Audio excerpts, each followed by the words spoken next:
The Boston Bruins were eliminated from the 2022 Stanley Cup playoffs on Saturday after losing Game 7 against the Carolina Hurricanes by a score of 3-2. And it's time to talk about it here on the Locked On Boston Bruins podcast. Your Locked On Bruins, your daily podcast on the Boston Bruins. Part of the Locked On Podcast Network, your team every day.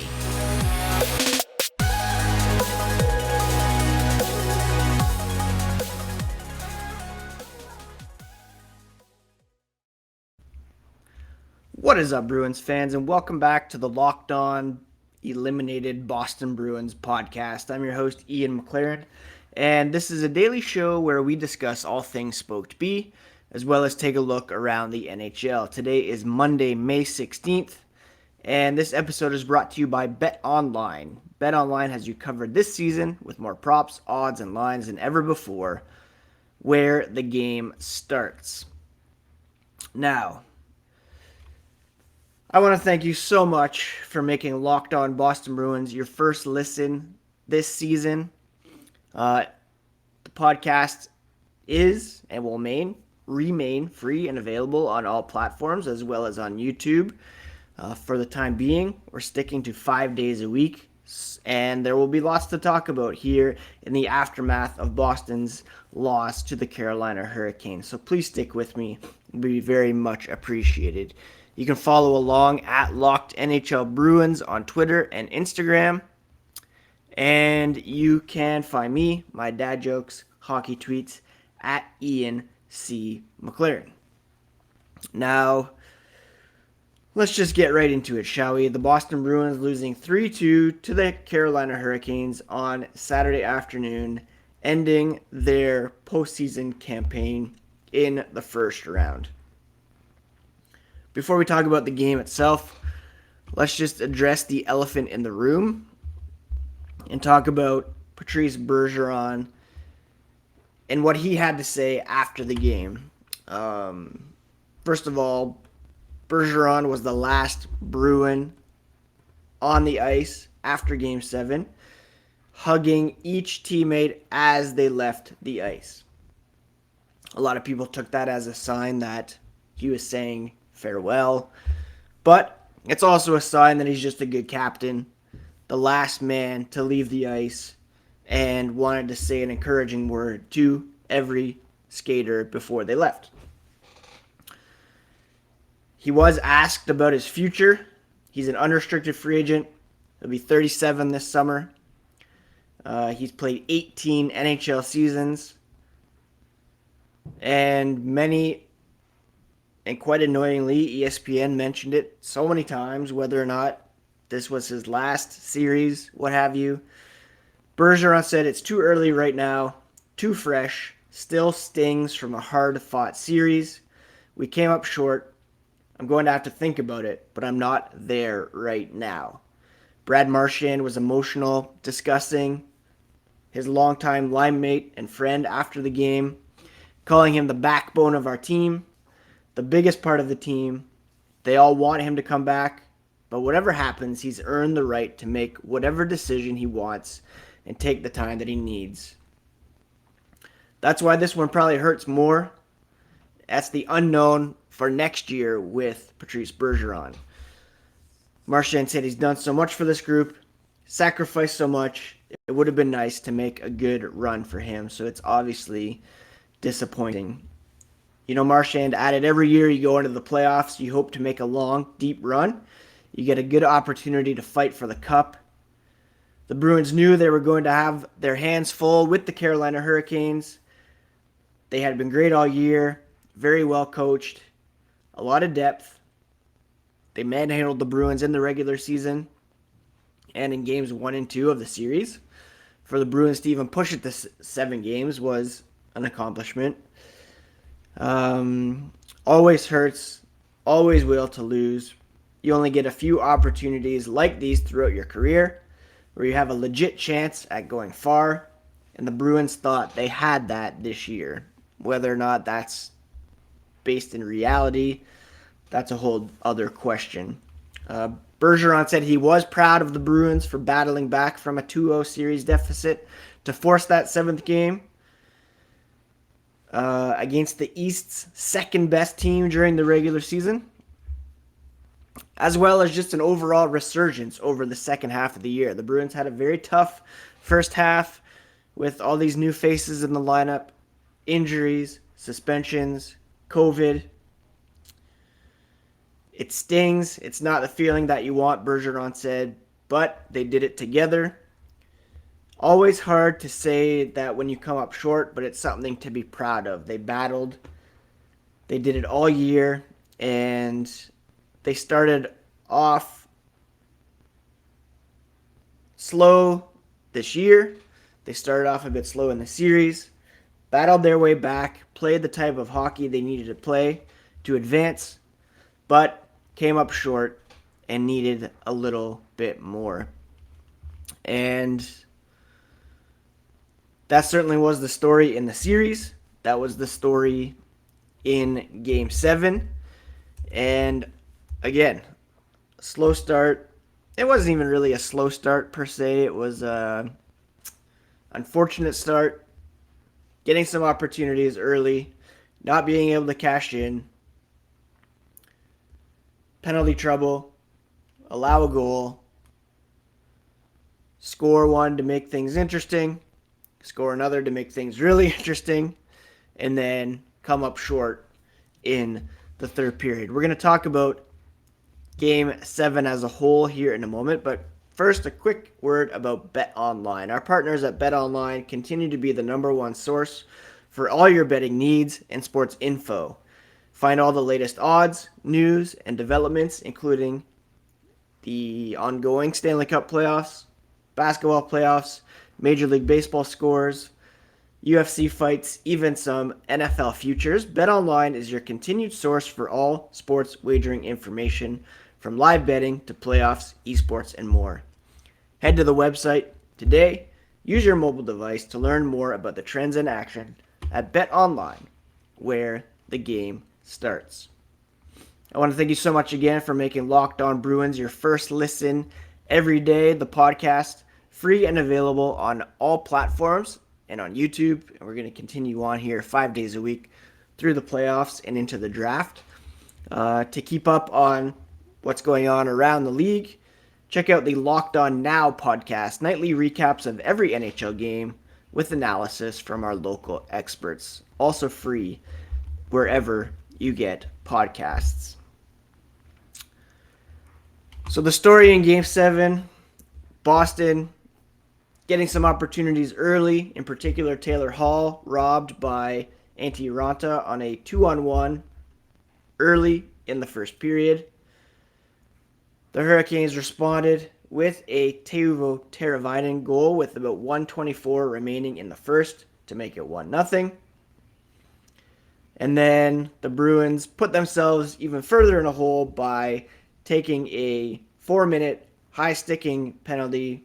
Specifically, Taylor Hall was assessed this penalty with about a minute to go in the first, leaving the Bruins with about 3 minutes of penalty kill time to begin the second period. They killed off that double minor, which could have been a huge momentum boost, but 11 seconds after that, Max Domi scored his first of the game to extend the lead to 2-0. Again, huge timely save by Raanta, according to Cassidy. That has been his buzz term all series long, getting those timely saves. They got one from Raanta. If the Bruins bury that 2-on-1, things might change in the game. The Hurricanes don't give you much. They get the lead, extend the lead, and that was pretty much all they needed. The Bruins did get a bit of life early in the second when Jake DeBrusk cut the deficit in half at 5:04 of the second period. Moments later, Trent Frederick with a wrist shot off the post that would have tied the game, but Seconds later, Max Domi scored his second and extended the lead to 3-1. A huge moment in the game. The Bruins tie things there. Could have gone their way. At that point, you're a shot away, Bergeron said. You get some jump out of it to take the momentum back. Had some good shifts, some good looks. If one of those bounces goes your way, it's a different game. You only get so many kicks at it, Cassidy said. They were down in the second period. And, yeah, if that wrist shot bounces off the post and in instead of out, it could have been a completely different game. But that's kind of been the story. I mean, all the way back to Game 7 against the St. Louis Blues. Some opportunities early that didn't cash in. The other team comes and scores a couple. You kind of claw back into it, but in the end, you come up short. The Bruins, credit to them for winning 3 of 4 after being down in the series 2-0. Some uninspiring performances in Game 1 and 2. They battled back, but it was a true homer series, and they weren't able to get that road win to take the series. Yeah, and that was pretty much the defining aspect of the series. The road games hurt them in the long run. Hurricanes are a good team. They played well. They played well, especially at home. They played better at home. They got the matchups they wanted. And that's just playoff hockey. It's not as pronounced in the regular season, matchups, what have you. But it's huge in the postseason. And it matters in the playoffs. That's why they're moving on. And that's why the Bruins are eliminated. And they will meet with the media today as they clean out their lockers and begin to digest another playoff loss and what it means for the future of this team. Obviously, going to talk about that at length here as the offseason develops. What will become of Patrice Bergeron? What will become of Bruce Cassidy, Don Sweeney? Don Sweeney's contract is up for renewal. Will he be extended? Will he take a step back on his own volition? Will he be fired? Those are all questions that need to be answered. I will say the Bruins played well at 5-on-5 in this series. They had the advantage in terms of shot attempts, shots, expected goals. They had the advantage. High danger chances. They had a slight disadvantage. That was one area that they needed to get better at. Net front presence. Shooting percentage, they were 13th at 5-on-5. And save percentage, they were dead last in the opening round in terms of save percentage 5-on-5. Jeremy Swayman, I thought, did play very well in Game 7. Calm, composed. Could have, or should have, deserved the win in this one. But, again, the offense didn't come through. Secondary scoring didn't come through. And that was a big story for the Bruins once again. They were led in scoring by Brad Marchand. 4 goals, 7 assists for 11 points in 7 games. Bergeron with 7 points. David Pastrnak led the team with 39 shots. He only had 3 goals in the series. I expected a bit more from Taylor Hall. Only 2 goals, 2 assists in the 7 games. And then, DeBrusk 2 goals, 2 assists. Eric Howla, only 1 goal, 2 assists. And then, down the lineup, a real lack of depth scoring really hurt this team. So, incredibly disappointing for the Boston Bruins. But having said that, not entirely unexpected. The Hurricanes were the second best team in the Eastern Conference. The Bruins were a wild card team. To push it to 7 games was an accomplishment.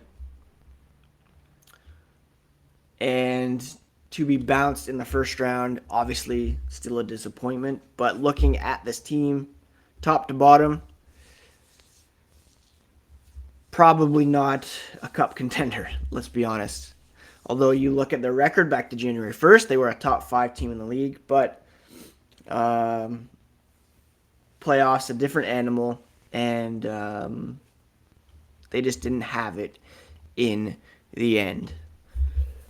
I mean, it's incredibly disappointing. I'd been hoping to be able to talk about this team for a few more weeks at least. They would have been playing the Rangers. That would have been a great series. The Rangers defeating the Penguins in their Game 7 would have been a fun rivalry and perhaps an easier series to win than the Carolina Hurricanes. So they could have advanced to the conference finals, but of course that's just speculation at this point. But the story in Game 7, inability to score early, that was true in the majority of the series. Getting in the penalty box, not getting the bounces they needed, although they did get a nice bounce on Pasternak's goal that brought them to within 3-2 with about 20 seconds left. Frenetic end to the game, almost tied it up. But overall, it was a pretty uninspiring performance. But full credit to the Hurricanes for being able to bottle the Bruins' attack.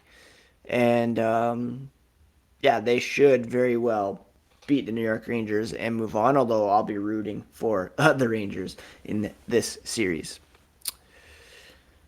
Now imagine dipping your finger into a plastic tub of birthday cake frosting and then opening your eyes, realizing that you only consumed about 150 calories and got 16 grams of protein in the process. That's what it's like to eat a birthday cake puff from Built. Birthday cake puffs are unbelievable. They're available right now, and we can't promise that they'll be there tomorrow, so go get a box today at Built.com. You can make every day your birthday with Built birthday cake puffs. A marshmallow protein bar covered in 100% real chocolate. They're incredibly delicious, and you can get them now at Built.com. Go to Built.com, use promo code LOCKED15, get 15% off your order. Use promo code LOCKED15 for 15% off at Built.com. So like I mentioned, the Bruins gathering today to clean out their lockers, talk to the media.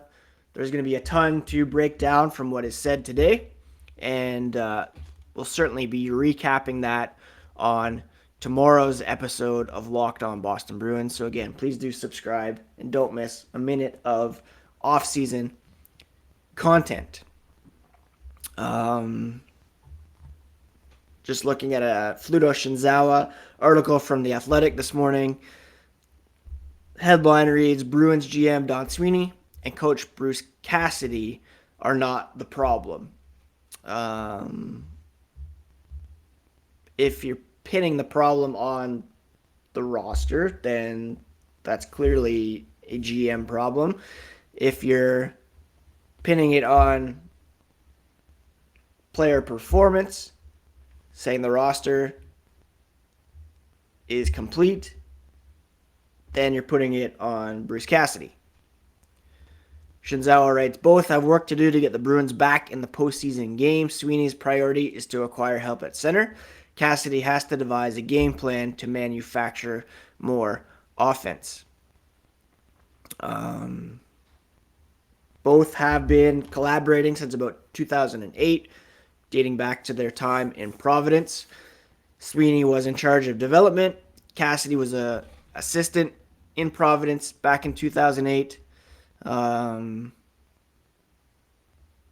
They helped the Bruins engage in a 7-game dogfight with the East's number 2 team, and Shinzao is chalking that up as a win, I suppose, and a call to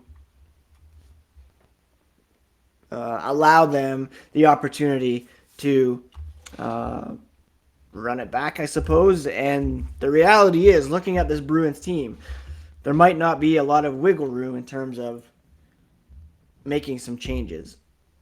If you look at the Game 7 lineup, there's only 2 players that were in the lineup that are unrestricted free agents. One being Patrice Bergeron, the other being Curtis Lazar.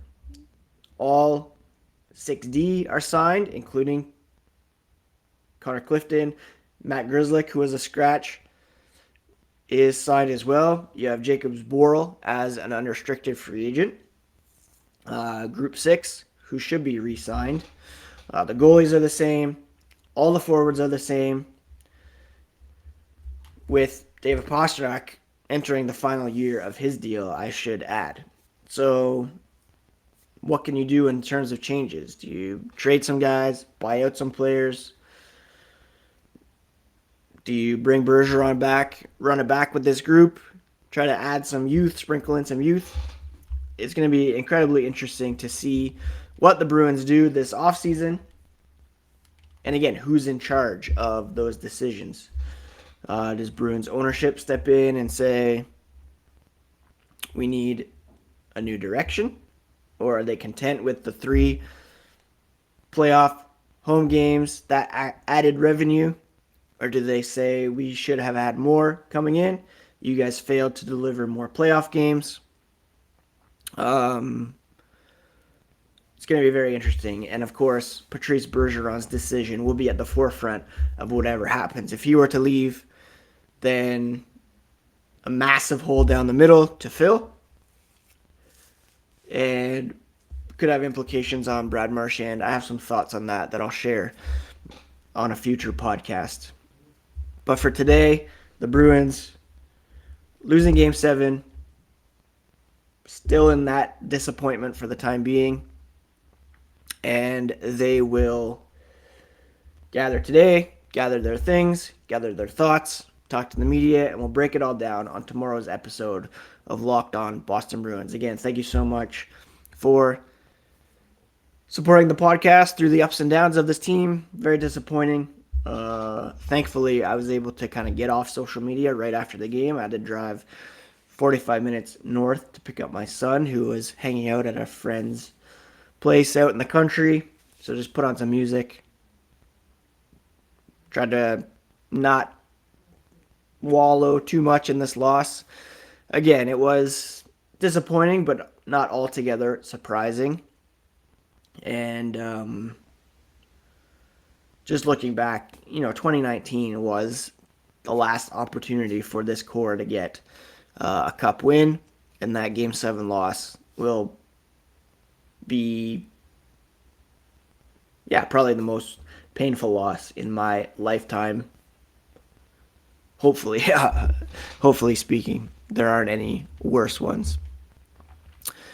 Anyways, bit of a downer episode today. I apologize. That's going to happen when your team's eliminated from the playoffs. But we will press on. We look forward. And on tomorrow's episode, we'll talk about everything that we learned from today's media day with the Bruins cleaning out their lockers. I hope you're all doing well. Hope you had a nice Sunday, kind of washing away this loss. Celtics won, which is great. So that helps if you are a dual hockey basketball fan. I just tried to enjoy some time out on the deck and not think too much about hockey, because it is only hockey at the end of the day. That's it for today's episode, friends. We'll be back tomorrow, like I said, and every day here on the Locked On Bruins podcast, part of the Locked On Podcast Network, your favorite team every single day. Talk to you tomorrow.